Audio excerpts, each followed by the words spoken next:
This is Shylo Bijold, and you are listening to Grit and Grace.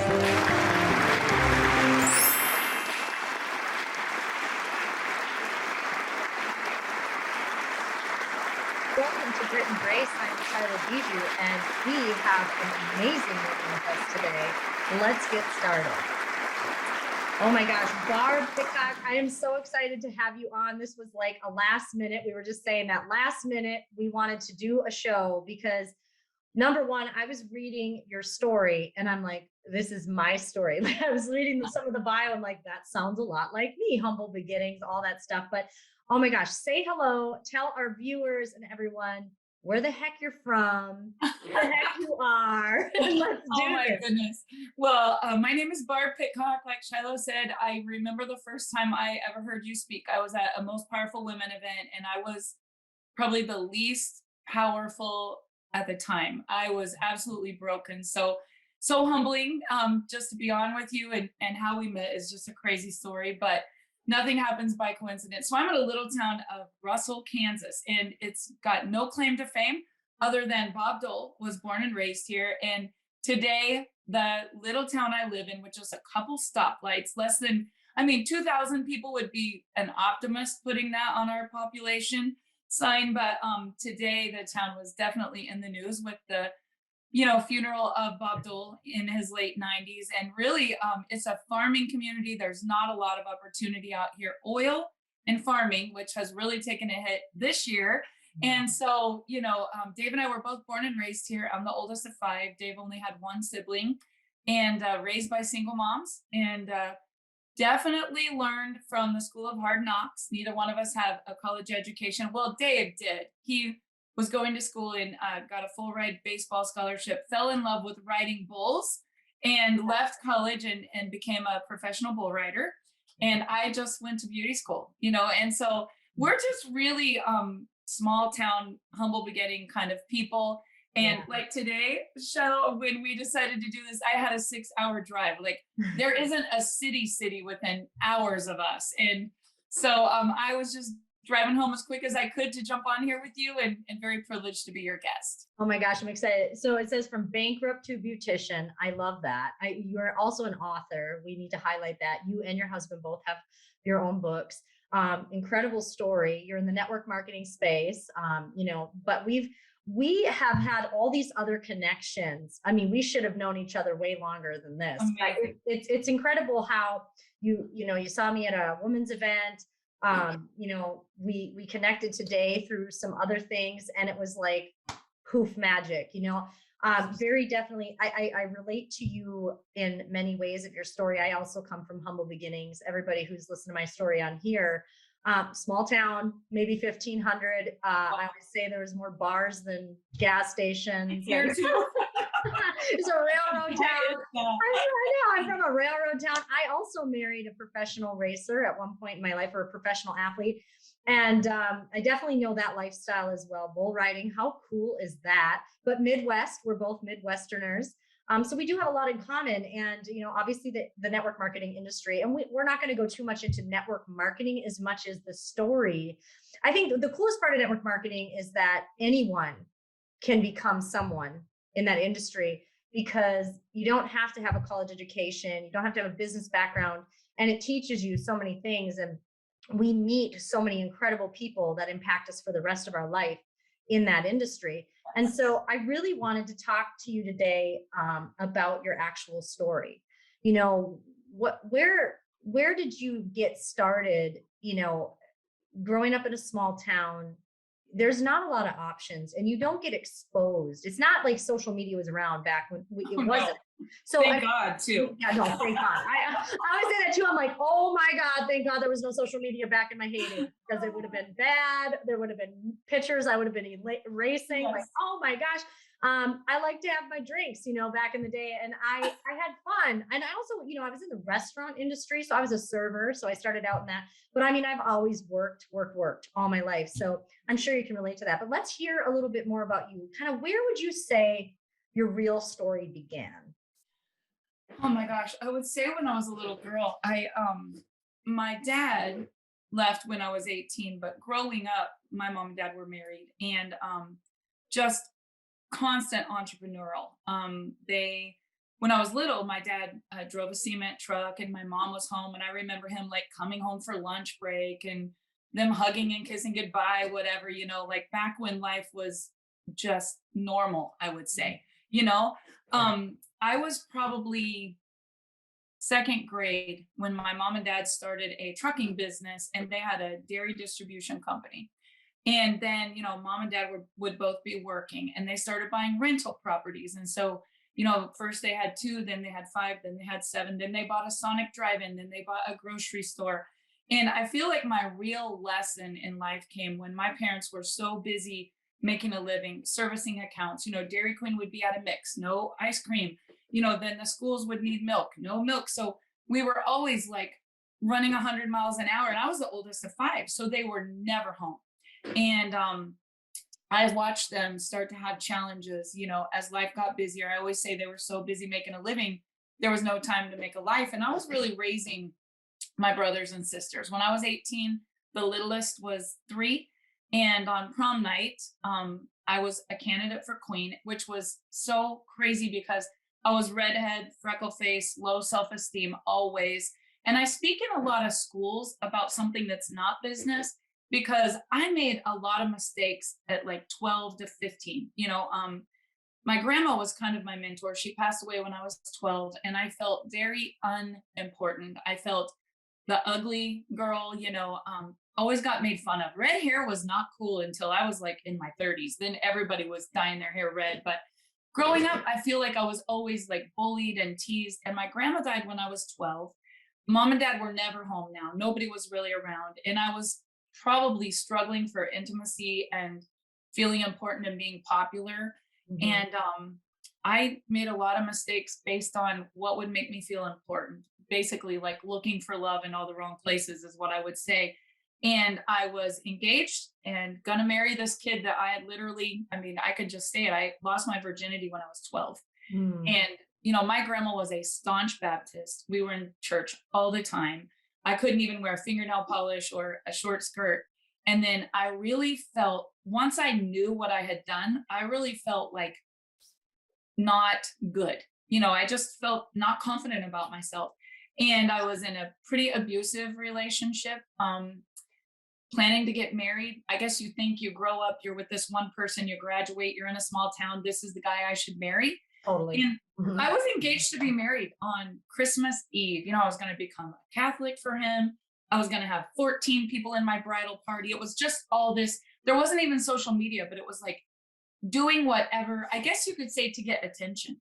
Sure. And I look at girls today on social media and I'm like, my goodness, like I look at your Instagram, you're going to get a Bible and some clothes. Like, like that's like what I would think looking at some of these girls. But honestly, if that was me growing up, it would have probably been me because they need the likes, they need the love, they need the attention because they're not getting it, self-love or from anyone else. So fast forward, I went to beauty school. My dad left my senior year. College was not an option. I was helping my mom raise 4 little ones. She lost the Lincoln Continental. She lost the big house. She lost the motorhome, lost the jet ski. She moved into a trailer house, one of like 50 rentals. And they slept 4 in a bed and all the clothes in the other bedroom. And it was just like so humbling to watch my mom cry at night, my little brother asking where dad was. And like I would go to beauty school and then go help her. And I was gonna stay in this town, start this little salon. And I got a call for a haircut one day when it had been a pretty rough, abusive night. And it's all in the book that I wrote. But I got a call for Dave Pitcock wanted a haircut. And I said, I can't cut your hair. Well, because I was trying to get to the lake where this boyfriend that was always cheating on me had all these girls on the boat, just to be quite honest. Like you're so insecure, you're like, I got to get there. You're constantly looking around to see like, am I going to get cheated on? Am I going to be loved? And Dave Pitcock wanted a haircut. He had had a horrible bull riding accident. We had went to high school together. And the whole story started, I cut his hair and he asked me to go to a Garth Brooks concert. We were both engaged in a small town where like you went to school together. Everybody knows this is your high school sweetheart. Yeah. And we literally broke off our engagements, like the most horrible thing you would think to do. And we ran away to Cody, Wyoming, which then was like a ghost town, like nobody was there. Now all the stars are moving there because it's desolate. But Right. we ran away. We got pregnant before we were married, and we got married and had 3 babies in 4 years. And I think we always joke everything was happening in 8-second increments, throw your hat there and it's over. That's kind of our stage joke. But everything happened so fast. And I had learned to be an entrepreneur from my parents, growing up. I was like, Dave, why would you go to college? Like, you're going to work for someone? That was just like foreign to me. And we started a bunch of businesses, and that's where the bankruptcy came. Let's kind of back up a little bit and talk about, you hit a good topic that we're going to go into, because I think it really applies to a lot of people. Shame comes in real quick for these girls and guys. I mean, even guys have tons of shame. They just don't know how to handle it. So you were talking about being young, and I think about growing up in a small town for me as well. Like I, was very shy, and I wanted to break free of it. So I started drinking and I started partying because I felt free from that. And so I started making really bad decisions. And I also was engaged at a very young age. I think it was 18. I was in high school engaged, 18, wow. Then go and get pregnant, have a baby. All of a sudden I'm engaged, married, pregnant. I ended up dating somebody in between. Like that was it was small town stuff, like I was dating somebody. I was kind of on the outs with my husband / he wasn't my husband yet. It was so crazy. I was pregnant with his kid, but I was dating another person. It's like small town crazy stuff. And so nowadays you could have been on Teen Mom. Yeah, exactly. Back then you wouldn't be famous for it, right? No, I wouldn't be famous. Shamed. So it's like, it's interesting because I had made this series of bad choices over bad choices. And I had so much shame. And I felt so terrible because I loved my friend who I was dating. And I was so scared that I was doing the wrong thing, that I better marry this other man. Not that I didn't want to marry, not that I didn't care about him. Like that was the thing. It was like, well, I'm pregnant. We were engaged. Let's try to work on it, because we had decided to break it off. I got pregnant. I didn't want to just rush and get pregnant or get married. But then I'm like, oh, I just made so many decisions. And I wanted to have that family. I always wanted a family. And that's the intimate part. That was the love part. I also raised a brother. I was left alone all the time. And I had parents that were there, but they were gone a lot. So it was like, I was helping raise my brother. I was so used to being alone that I was desperate to have that love and attention and need. And I wasn't attention seeking in ways where I see some of the girls now, I do see it. And it's a thing. And there's so much. Social media has brought things such to the forefront, and it's making it, it's magnifying it, but it's making it huge.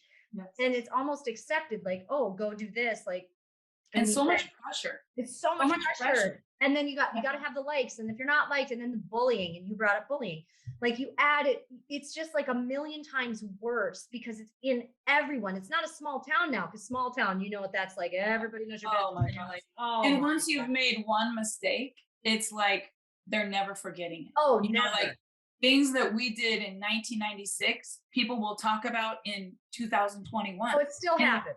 Yeah. It's like we never changed. But the reality is, I think in school, they don't teach you. And I speak in a lot of schools. I started a nonprofit years ago, and I didn't continue it because it became such a responsibility. But my real heart was just to help girls that were broken and have them have a line that, you could be there. And then when I started speaking in schools, I realized it's like the majority of them, and they don't feel important. When I first started speaking in schools, it was a lot of cutting. Like cutting was the biggest problem.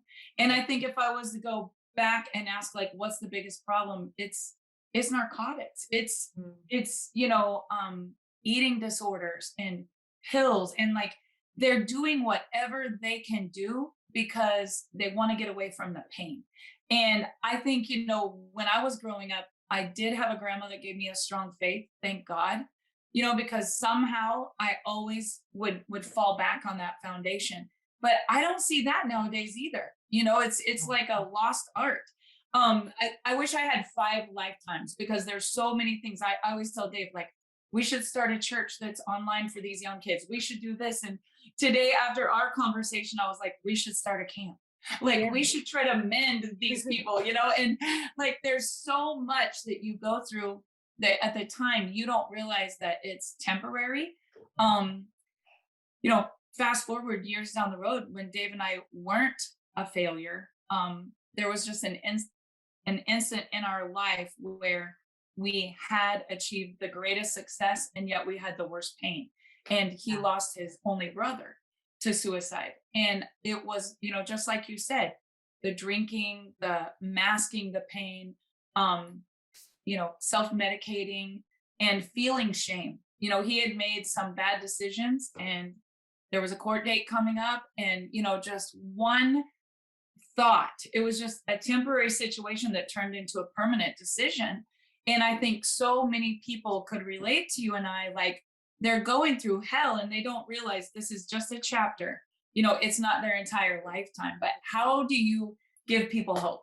Whether it's their finances or addiction or whatever it is. It's crazy because you brought up your grandma. My grandma was extremely crucial in my life. She was the matriarch. She held it together. She had such a strong faith. She was a devout Catholic. When she sang in the church, you could hear her. She had the most beautiful voice, and she was so incredible in our family. And I was blessed to have that. I was blessed to have that stable part. And I did have, like, even my parents, so many things. They were great parents. They were parents and dealing with their own shit. I mean, to say it like that is they were dealing like most parents. Like most parents. And now that I look at it, I used to be really against my mom for so long because she was battling so much trauma and so much stuff that she wasn't letting me know because she's my mother. She had to protect us. And now that I know it, she's in her 60s and I'm going, I never knew that. And now I look at her in a different light. Like she got us through some crazy times that I can't even believe we made it through. And I was looking at her like she didn't do enough or do a good job. And it's like, no, that's not true. She's a warrior. But we're all battling it. Everybody's got trauma. Everyone. It doesn't matter where you come from. Big town, small town, rich, poor. It doesn't matter. There is trauma everywhere. There is abuse everywhere. There is substance abuse everywhere. There is addiction and pain and sexual abuse. And the thing is that, when I think about these kids and these girls, especially girls, it's like, I wish I could show you what's coming. Like, I wish I could show you how much more power you actually have and the choices, because you can change it with some key things. And I think it's so important, but there's so many people running around right now and there's no faith. So there's two things that I see. The family dynamic is gone. It's been gone for a long time. There's not many two people homes. If they are, they're broken as broke. They're both trying to work though. You have two people working, some of them 2 jobs each. And so how can they raise these kids the way they need to be raised? Right. I'm not putting anyone down because I come from a broken home. I've been divorced twice. I know what that's like. And it was hustle, hustle, hustle. And we got to do this and we got to do this. And then, you work so hard and then you stop when you did this, when you hustle in this way and you stop and you look, you're like, what am I doing this for? And you really have to reassess. And I think having no faith, I see so many people walking around with no faith. I don't even mean you have to believe in God. I mean in anything. They don't believe in the universe. They don't believe in a higher power. They're walking around. But what I also see is a huge shift in the awakening, and people are going back to it. But we just had a really long period of time where it was like, I don't believe in anything. Well, that's insane, because if you don't believe in anything, what are you doing? You don't think there's something greater than you out here? You need to start looking around. It's everywhere. You are filled with abundance. You are filled with everything around you. Who do you think gave that to you? What do you think gave that to you? What's giving this energy? And I think people are starting to wake up. And I think the last 2 years have really shown that. I think the last 2 years made people slow down, sit back, and start really evaluating what's important to them. Many people hadn't had dinner at the dinner table ever. I feel like the pandemic was the greatest year of my life. Me too.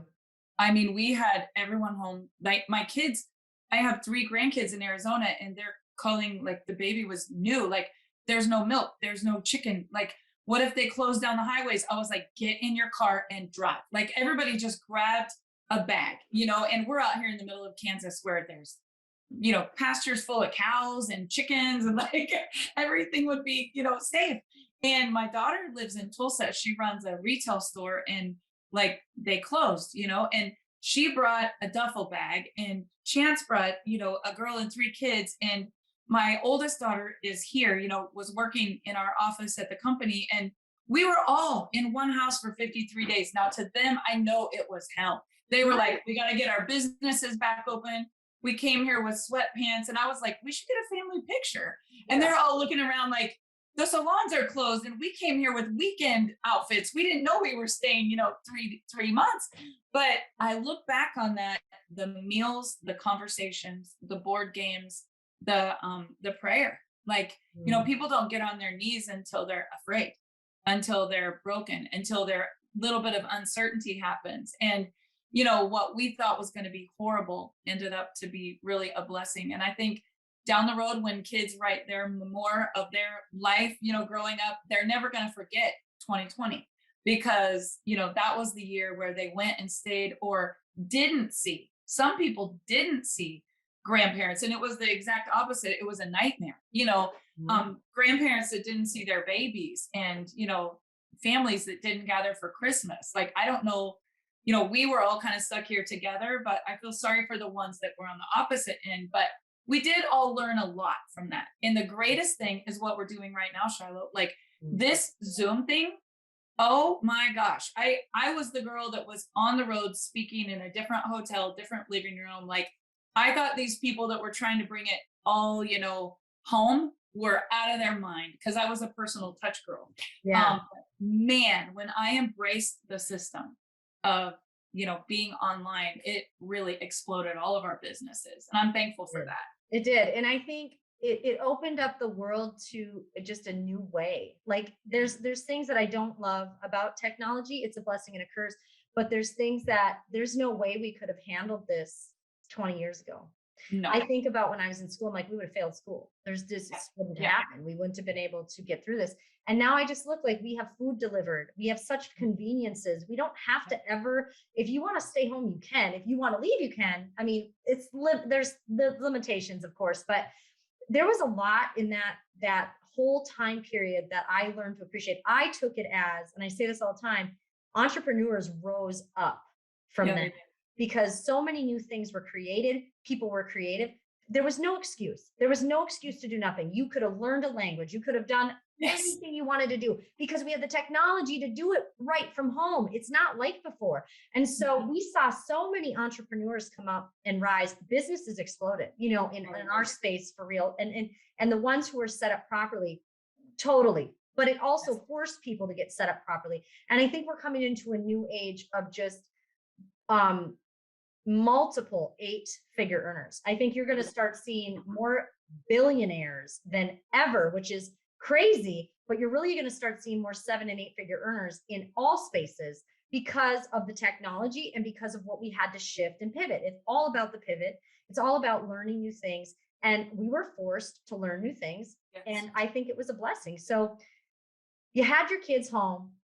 What would you say was, besides having them home, what would you say that you would give to somebody if somebody asked you what was the biggest blessing of that time in your life? Was the biggest blessing besides having your kids home? Gosh, I can think of so many. Well, we all gained a lot of weight. That would be what wasn't a blessing.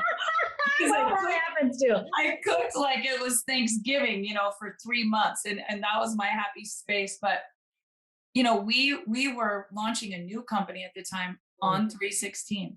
I wanted to pray about it. I wanted to make sure, and we're in the manufacturing industry as well. So I had a lot of markets where I would go, like Dallas, Vegas, Atlanta, Miami, wherever, the American Beauty Show, where we would have like 125,000 salon owners. And, that was really like our traditional bread and butter. And all of a sudden, no markets for 1.5 years, but I still had the overhead. We own retail stores, CBD and aromatherapy, essential oil retail stores in malls. All the malls closed, I think the biggest takeaway was that my children saw us not panic. And we taught them why we live below our means. We've had a lot of success, but we still live in the same little town. I always buy my cars used. My husband doesn't, but I always buy used car. I always live below my means. And I think, you know, the biggest thing that came out of it was that we found a way to work from home, do everything from this device, and reach all of those people without having to buy the flight, rent the hotel room, go to the seminar, do the big market. I mean, you know, my traditional business, we would have 20 to 30,000 in a weekend show. And all of a sudden we were learning, like, how do we communicate? And even the company that we were launching, our partner is in Dallas. And I was like on my way there. It was my birthday weekend. My daughter's boyfriend plays basketball, and it was the big, you know, Sweet 16 tournament was coming. I remember so vividly, we were in the car, my birthday weekend, headed to Dallas, and Dave was like, we need to turn around. They're canceling it. Well, I'm a blue personality. I'm like, we're not canceling it. It's my birthday. Like, we're going no matter what they say. They're not good, you know. And what, I mean, I guess I felt such uncertainty that I had to learn a way to adapt, or we would be bankrupt. You know, like, we had to learn a way to adapt. And most people that didn't learn how to adapt are not around anymore. And the people that are still resisting it, they're really, really struggling, because the person that went on social selling, Instagram, created a VIP group, you know, did their mass emails, or, you know, something that they could reach the people, their businesses exploded. And honestly, Shylo, I don't know about you, but it was our biggest year ever in the industry. And I thought we were going to lose it all. And I couldn't afford to lose it all again, because like you and I talked earlier, I had lost a 7-figure income overnight 4 years ago. And I was just, you know, getting back, building up, and then just bam. Right. And I was like, I can't take another hit. No, I remember that same feeling, and I didn't panic though. Like, I remember calling one of my biggest leaders, and I was like, let's just see how this goes. Because we were set up, our company was set up for this. I mean, we were all online. So I was like, well, this is good, but I don't know what people are going to do in the market. And it was, you know, I admire that about you guys. I've always followed you and a lot of, you know, the people in your company, and I've done their academies and you know, met them at the A&MP or whatever. And I always was like, how do they do that? And I remember that year, I was sitting at the Most Powerful Women event, not that year and a half before that, the spring before the spring. But I had been terminated from a company where I was a multi-million-dollar earner. I didn't really want to start over, but my husband had a friend that was starting a company, which was part of the reason for my termination. Long story short, I hated the industry. I was like, this is not happening to me again. You know, when I was 23, we joined a company. We got our income to where we were 40, 50,000 a month. A big NFL player bought the company, a 17-year-old company, bankrupted in less than a year. Yeah. I was too young to know that we were going to be okay. I was freaking out. You know, we start over, we start our own company, merge it with this huge company. Then they terminate me. And I was like, you know, I'm never starting over again. Like, I'm not doing this again. And so we had gotten into this traditional industry where I was like, I will be the boss. I'm never trusting anyone ever again, you know? And it was booming because we were in the CBD manufacturing industry, and we were actually manufacturing for MLM companies and essential oils and stuff. So when I went to, and you were on the stage, I didn't want to go. And a friend of mine, Vanessa, called and she said, I have a ticket. It's a VIP ticket, and you're coming. And, you know, some of the speakers were from the company that I had been terminated from. Sure. It wasn't comfortable. I was trying to be forgiving. I was trying to not be resentful. And we were in a nasty, nasty lawsuit, which that kind of comes with the industry, like people who think they own you, and you know that. Oh, yeah. So I'm sitting there and I'm watching like you, Margie, Denny, you know, Martine, like all these women that I didn't really know. And they're like, ATM your face off and do your VIP group. And I went live, and I'm in the front row, and I'm an old fashioned belly to belly type girl at the time. This is 3 years ago. I mean, I was on Facebook, but my business wasn't on Facebook. Like in Kansas, we would have 200-300 people at barbecues, or, we would go rent a hotel room or whatever. But the reality was I would drive 4 hours to Kansas City or 5 to Denver, because there's not a city like, here's Russell, Denver's 5 hours that way, Kansas City's 4 hours that way, 3 hours to an airport. So as you can imagine, all I ever did was drive. We just lived in the car. Yeah. And when I was listening to all of you, and your company really embraces that, adding, tagging, messaging, social selling, and your product works well with that. Mm-hmm. The company I was in, it really would have been kind of tough because it wasn't simple. It was very confusing. I was so envious of, like, this girl's been in this company for 2 years and she's making what? Like, I had been in the industry for 22 years, 25 years. And I was like, there's no way, they've got to be lying. And I was seeing all these new faces and new techniques. And honestly, Shylo, I was not ready to adapt because I was so stuck in my old way of thinking. I loved my people. I wanted to have the meeting. I wanted to do the party. Why would I not have a Saturday training, Right. And until I saw the validation of the income, and then I was like, you're a moron if you're not going to change. Like, I wasn't going to change. And as I saw it, I called my husband and I said, these women, like, they're up here in Converse. Like, I was always dressed for success in a St. John suit. Right. These girls are in miniskirts. I'm like, your mom let you leave the house in that, get on the stage? Like, I was freaking out. Like, everything that I had learned, dress for success, make sure you have blue and white, like red, whatever. No, everything that I believed about the industry was, like, proven on that stage, that these girls in miniskirts, torn up jeans, very not professional, normal, traditional, they were killing it. And they were breaking records over what I could do. And I remember you, and I just remember a few people, what they were wearing, what they said. I still have the little notebook right here on this shelf. And I came home and my husband said, so how was it? How was your weekend with Vanessa? And I said, oh, it was good. There was a lot of good speakers. But Shylo, I still didn't want to do it. Like, I was so broken and I didn't trust anyone. I really think I was just done with the industry. And it took me some time to get my dreams back, to get my goals back, to really, like, want to do it. And then once that little fire was ignited, everything lined up. But you can't push someone to that. It's all part of the peaks and valleys. Well, it's interesting because I used to watch certain people and I say this lovingly. I'm like, this person's a hot mess express. How are they doing this? I used to say the same thing. I'm like, this is ridiculous. And not being mean, I don't think I'm better, but I think what was bothering me is, how are they doing this? I'm trying so hard. Me too. That was my problem. It wasn't them. It was they openly are like, I don't care. And they're like, they're wearing, like you said, I'm like, this person, like, the way they act on social media, and people loved it. Here was why, because I was so scared. So here's the biggest part of that story. I was filtering many parts of my life, and they just let it all out. And I could I couldn't be fully vulnerable, even though I was vulnerable, or I was authentic in so many other ways. I couldn't show the pain of a child going through something. I couldn't show a broken marriage. I couldn't show that I was struggling with alcohol. And so then I was like, I can never be my full self.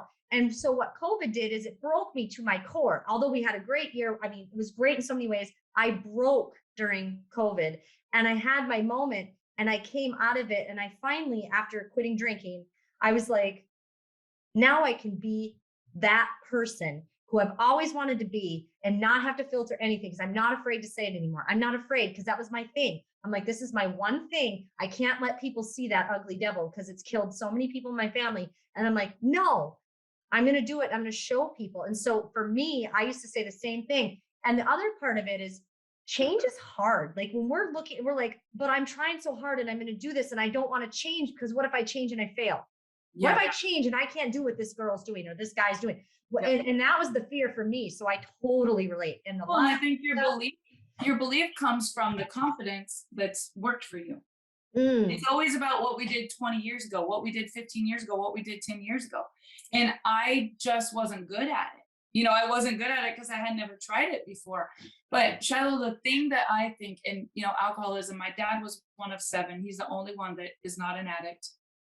Suicide, prison, rehab, you name it. My my grandma on my dad's side, I don't know how she got through it all. And, then on my mom's side, it was completely different. There wasn't all of the addiction and all of that. They all were, very faith-based, and they all never had a lot of addiction or jail or any of that. And I saw it, the Rich Dad Poor Dad book. I always say I should have wrote a book called Good Grandma, Bad Grandma, because I learned like so much from both sides. Yep. And then I tried to raise my kids in a way that I thought like, this is the way that I should do it. This is the way my good grandma did it. And it doesn't matter, because all of us go through whatever we go through. I'm sure when your mom was raising you, she never thought, oh, Shylo's going to struggle with alcohol. And I'm sure my grandma never thought that I would ever do anything before I was married to a man.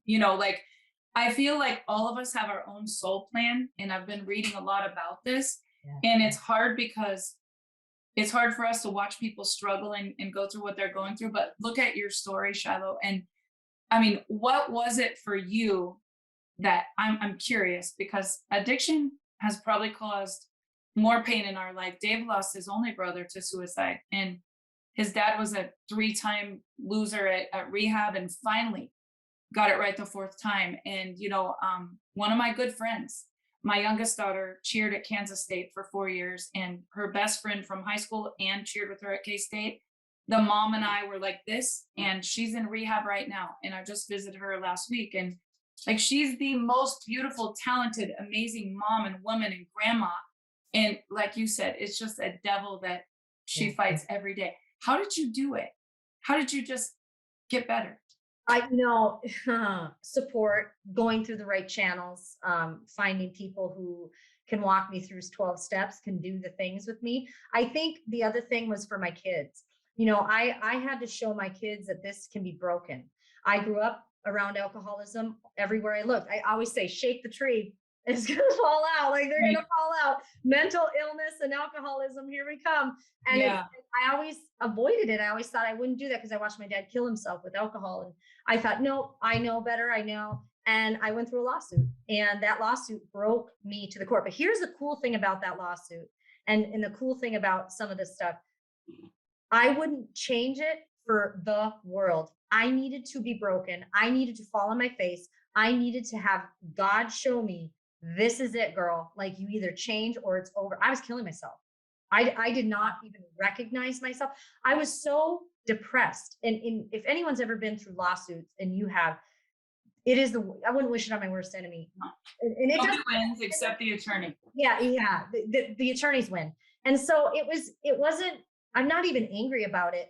But what it did is that old Shylo did die, but the new Shylo came out of it. And who I saw, even in the first few months, I was like, this is the first time I felt truly happy ever.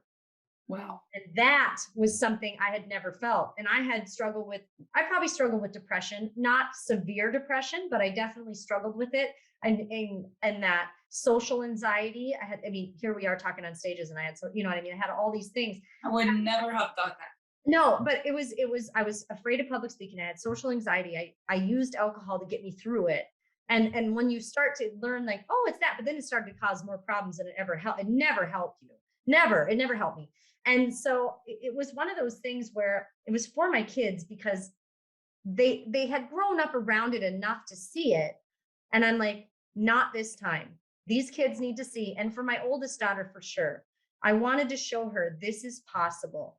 This is possible for you. It's possible for everybody. And I'm going to show you, because I'm going to do this. So I did it for myself and my kids.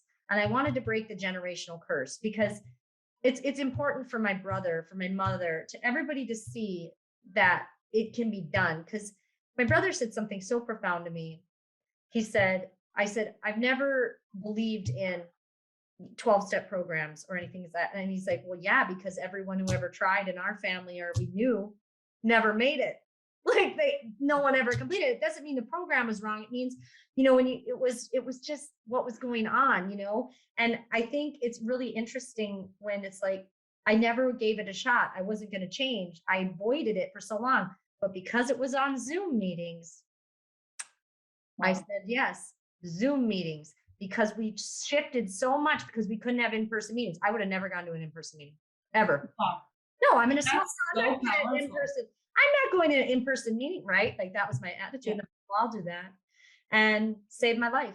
And it's turned so many things around. And to have support and to have people that love me and to know that I'm not the only one going through the things I'm going through now that I'm sober and have other things and people in my life that deal with the same stuff. I need support there too. It's like, gosh, I'm trying to, do my best at sobriety and I feel good, but you're challenged. Like when you have to feel the pain, Oh my gosh. you have to feel the pain. Yeah. It And sucks. not have anything to meld it over. I can't even imagine. And you've had such a year. I You've got had one such a hell of a year. year. Yeah, divorce, So you sobriety. did not go to in treatment. You didn't go to treatment for like 30 days. You did it on your own Mhm. at home on Zoom. Yeah. Wow. But see, My hat's off to you. when we talk about the technology and what it did, that shifted that world. So the world of recovery expanded massively because as the world was at home, alcoholism, drug abuse went Oh through, yeah. mental illness. I mean, we're battling mental illness on a level the world has never seen. Mental illness and addiction right now is so crazy. But on the flip, so many people are recovering. Look at what's happening in Hollywood and in society. And now it's becoming cool to be sober. That was not the theme even up till 2 years ago, was not the theme. Alcohol was glamorized, drugs glamorized, everybody's on drugs. And now I'm looking at it and there's sober bars opening up all Yeah. over. Yeah. My girlfriend wants to open one up with me. I'm like, actually, it's a good idea. And it's That's just such a good idea. play pool, watch the game, still be in an environment with people without the But booze. not have to. That's genius. Isn't We that need that in my town. I feel like we are the alcohol capital of Kansas. all small towns are? It's crazy. And my son was a D1 player, a football player. And I remember him saying to me when he was leaving a school and he became an entrepreneur, actually joined network marketing. He said, Mom, if I stay here, I'm going to be on pills. And I can remember thinking like, what? Like it was such a like smack to me. I never thought that, but he actually opened a nonprofit for suicide awareness because of his closeness to Dave's brother, and he's a clothing designer. And he went through a horrible depression after leaving K-State football, and then tried Fort Hayes, and again was like, I can't do this. And now every day he just talks about exactly what you said. How do we deal with the pain of regret? How do we not turn to drugs and alcohol? Like I'll say things like, I'm sorry you're going through that. It's tough. They're raising little kids and they're entrepreneurs. And he'll be like, but you know what? I'm not going to go take a drug. I'm not going to go get high. I'm not going to get wasted. And it's like you said, I love that like Justin Bieber put his story out there, why he went through what he went through. I love that, there's things like Dope Sick, there's documentaries and things that are coming out that are explaining to people so we don't judge. We don't put a label and say, oh, this person is a terrible person or a loser, because I think we're also, those of us who haven't had addiction are learning that it is something that those people don't want to be that person. I'm sure you didn't ever want to be the mom that was drunk or addicted. No. It's just that how do you get from where you were to where you are today? And Shylo, we could do like 10 of these where we could have like every chapter of the book, because we can't even like tell we can't even share our whole story on a little Zoom like this. No, but here's the cool part as we'll kind of summarize, and I want to highlight what you're doing in your projects, because it's important that people know where they can find you, what you're doing, and why you have so many things going on. You're incredible in the industry, you're an incredible woman, mom, all the things. And I look up to you as well. And so it's just important for people to understand that really what it's rooted in is the trauma and what we're not dealing with. And most people don't want to go through the pain of dealing with the pain. But when you stop and actually just go through it and you start to heal it, it's layers. It doesn't happen overnight. It's years. I mean, I see people 30 years that haven't had a drink. They're still going through it though. It never stops. You got to keep going. And it's evolving. But what we're doing is we're digging in. And my big thing on this show and what I preach is normalize trauma. Quit making it a thing. Everybody's got trauma. talk about your sexual trauma. It's safe. We're safe here. Maybe don't go blast it to people you don't know, but at the same time, don't be afraid. Like I tell people all the time, oh yeah, I grew up like this and this and this, and I laugh, and I don't think it's a big deal. I don't think my life is, I'm not a victim. I'm like, no, I went through trauma and I didn't deal with it right. I have shame. Almost everybody has shame. Almost everybody had something that happened to them. I don't care where they're from or what they did, but we need to normalize the trauma conversation like we're doing, like just talk about it. I went through hell. I had this, I have sick, family members. I got divorced twice. Am I proud of that? I'm not proud of it, but at the same time, I'm proud of how hard I worked. I'm proud of how hard I worked on my marriage. And my kids can see that. And what's important to me is my kids do not have filters. I do not filter myself. They know what's going on. I communicate with them, and I'm proud of that. And I think if more people could just keep the open communication, learn how to communicate better, communication is everything, we would be better. And I think that's my mission, is to normalize trauma, start talking about it, open up, and make everything a safe space. The world is a safe space. We need to make it a safe space because we are all in a healing moment. This is a healing time. So that's my 2 cents on that. But I am just so grateful you came on last minute. This has been, we could keep going all night. Like seriously, I'm looking at the time. I'm like, I could go all night. Oh my gosh. You have written, and your husband have written books. You said you had a nonprofit. Where can people find you, and what is your next project? What are you really looking for? You also are an owner of an amazing company. So talk about that real quick. Where can people find you and connect with you? So we own a private label bottling company, and we are both authors. We do a lot of speaking and training, but we haven't done as much speaking and training lately, generically, because we did launch a direct sales company on 3/16 of 20, and that's just been amazing.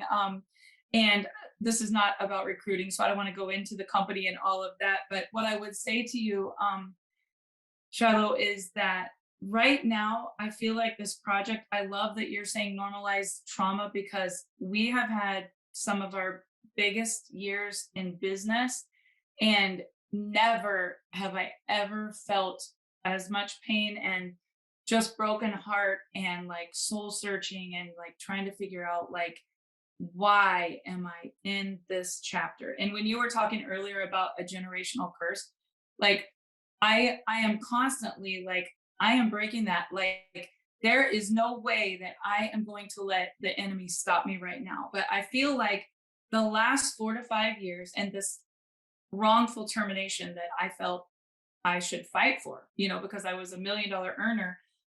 Now 4 years later and all the ugliness and whatever, I've taken myself like out, just trying to look from like a bird's eye view. How must they have felt?